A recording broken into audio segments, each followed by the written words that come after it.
Hey mommy friends, so the way today's workout's going to work is we're going to do each exercise for 1 minute, okay?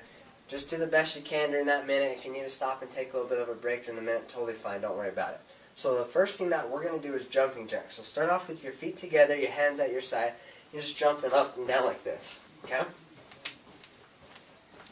So we do that for 1 minute. The next thing that we do is narrow squats. So make sure your feet are together so that they're touching, okay? This is going to help work on the stabilization throughout the knee joint, keep those knee joints nice and healthy for us. So once the feet are together, come up onto the balls of your feet so your heels are off the ground, okay?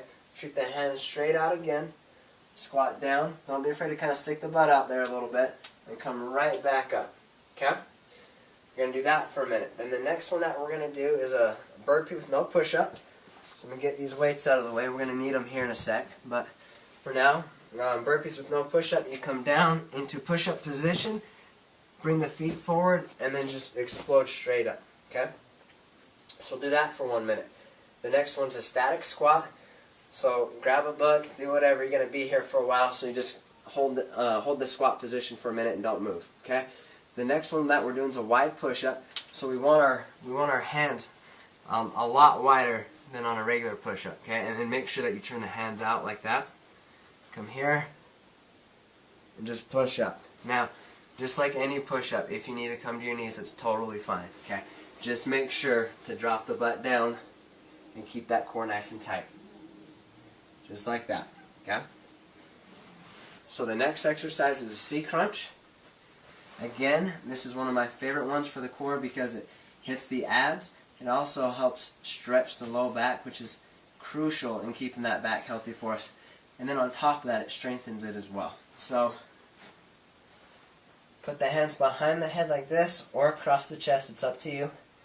I prefer putting the hands behind the head because when I crunch up, I'm able to try and get my elbows to touch to my knees like this. Okay.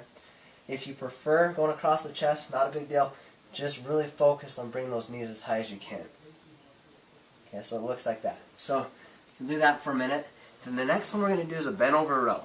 So, grab your dumbbells, you're going to squat down, lean forward, don't be afraid to stick the butt out there again, okay? Make sure that back's nice and straight. I like to pretend like I'm trying to hold a plate on my back. You just don't want to be looking like that, okay? So straighten the back out, and then just pull straight up, okay? So we do that for 1 minute. Then the last one that we're going to do is a straight leg sit-up. So, keep the legs nice and straight. They're going to stay on the ground the whole time. Again, go across the chest or behind the head. It's up to you. Then from here, just sit all the way up. Okay?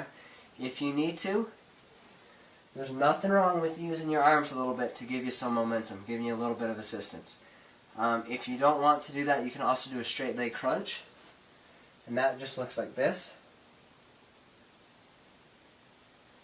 Okay, so again, each exercise we're doing it for 1 minute. There's 8 exercises, so if you only have 10 minutes, cycle through it one time.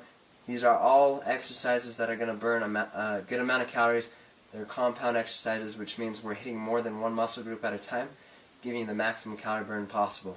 Don't be afraid to let us know how these workouts are going. Let us know how the body's feeling, and please share this with a friend.